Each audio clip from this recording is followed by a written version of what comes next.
Hi,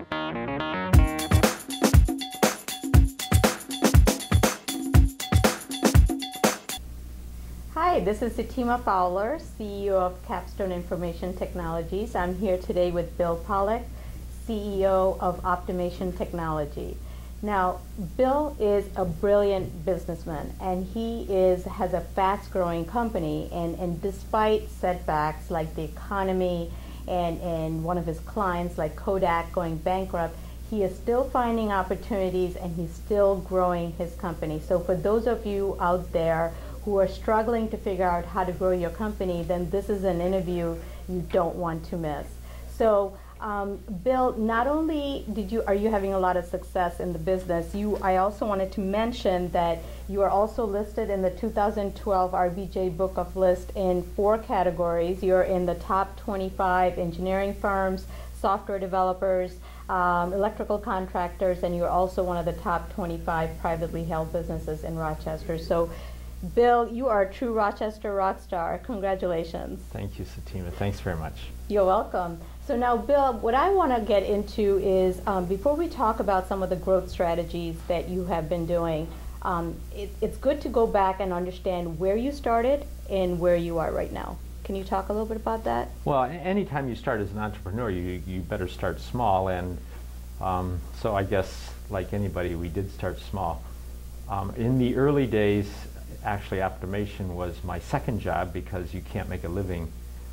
So I took a job at the State University of New York in Alfred Tech, and during that period of time, I did both jobs at once, and I would go out making sales calls for Optimation, and then I would tell them what a great company, and then they would say, that's really nice, and by the way, how many people work there? And then I'd say, well, right now it's only me, and then they'd say, it's nice to meet you. And actually, when we started, it was 8 months before we got our first contract. So sometimes beginnings are a bit slow, and cash flow is a bit slow. And I was at Alfred full-time teaching for 4 years, and I got tenured, and 4 hours after I was tenured, I quit, and then Optimation became my full-time job. So, but that was the beginning, and now we're approaching 400 employees. So we've come a bit of a distance from the early days. I didn't know you were a teacher, so yeah. You wanted to be an entrepreneur more than a teacher. Well, teaching is great, but after a while it gets repetitive. But one of the really fantastic things about the teaching at Alfred is that we hired the valedictorian from my classes 5 years in a row. So we seeded the company with some very, very talented people, and almost every single one of them is still with you? Is still with us. Wow, so. Incredible. So now I want to get inside your brain. So obviously you're wired to not sit still. You're innovating, growing your company. Are these opportunities, do they come to you, or do you say, okay team, this is where we want to be next year, let's go out and seek out these opportunities because we need to grow? How does this process of growth work for you? Well, I mean, we've had steady growth, and in fact we did 40% year over year for several years. We've done 10 acquisitions in the last decade, but too much planning can be detrimental to growth, and the truth is that I'm not smart enough to plan far ahead anyway. So most of our planning is pretty broad brush and sort of just an outline of where you're going to go, because people say, well, what's your plan for next year? And the answer is, I'm not that smart. I don't know how to make a plan for next year. But what I am good at is seeing opportunities when they come along and grabbing onto the opportunities. So we know that in general, what we want to have is growth. Then let's look for things that are synergistic for the growth. So it might be that we're looking for expansion of our technologies, or we're looking for geographic expansion, or we're looking for some pieces to fill in, because what we're trying to do at Optimation is provide more and more services for our industrial clients so that we can be a single source shop. We call it concept to completion for industrial applications. So we started off, it was just like a little engineering group, and then we added trade services and now machining services. And so by doing that, we can capture more of the market, and it's a lot easier to sell services to somebody who's already your client than it is to go out and mine new companies and find and plug into new opportunities. So yeah, we have our eyes open and people are aware of the fact that we're looking for acquisitions, and probably we only pursue 1 out of every 10 that comes our way. But when we see the right one, we know it's the right one, then we move into action. So I guess instead of long-term planning, you have to think of what you have to have is organization, because you're going to have to shift gears. Every morning you got to get up and say, what's the opportunity today, and how am I going to achieve that? But you have to also know all those things that are sort of necessary to keep the existing company going, and don't let those drop. So maybe it's organization is way more important than planning, so that you don't miss out on things.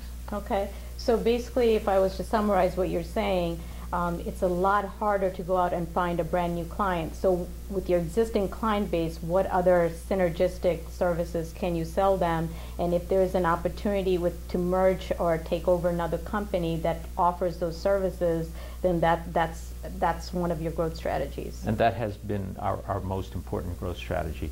And like I say, we've done that time after time. And then each of the new acquisitions should be able to benefit. So you should have like half organic growth and half acquisition growth.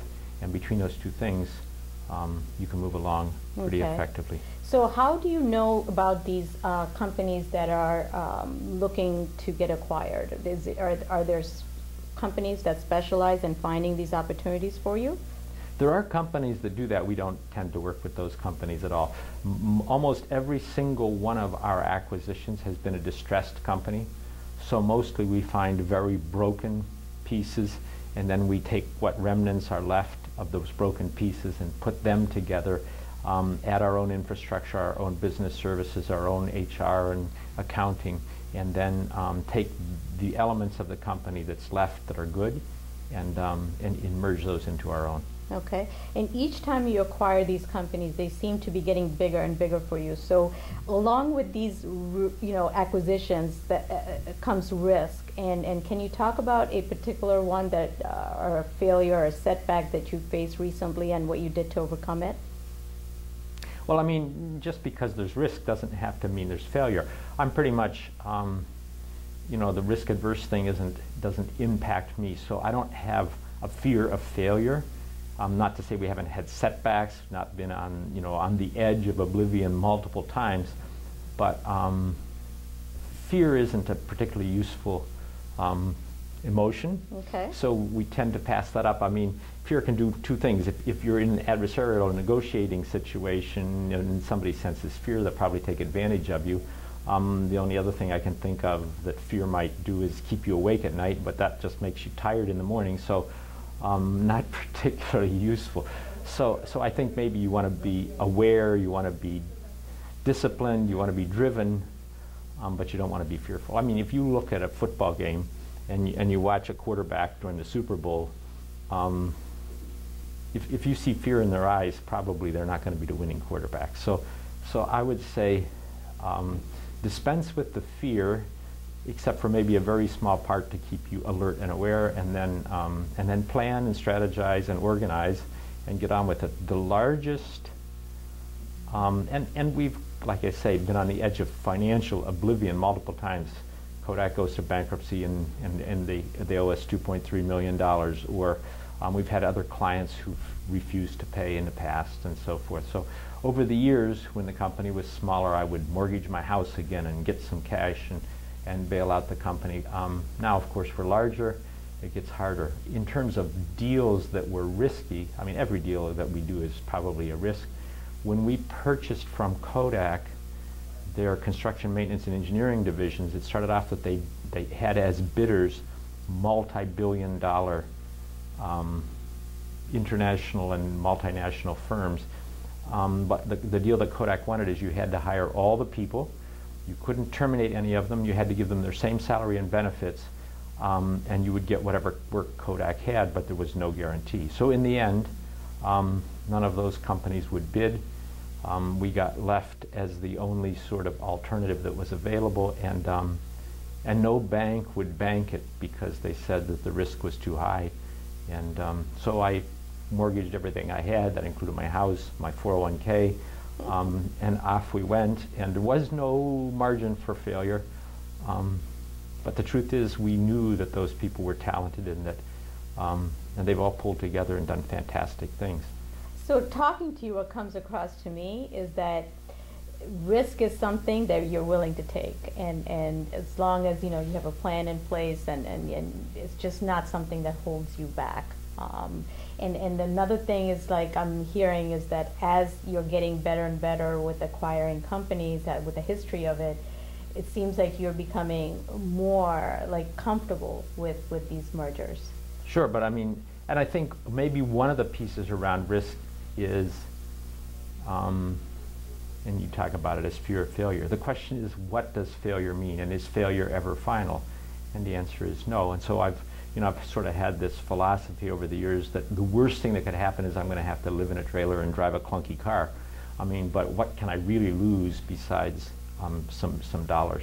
You really, I mean, my life won't be that much worse. Okay. And so, as long as you take the perspective that whatever you have isn't like what you're there for, it can all work out. Okay, and I assume your family shares the same views. Sure.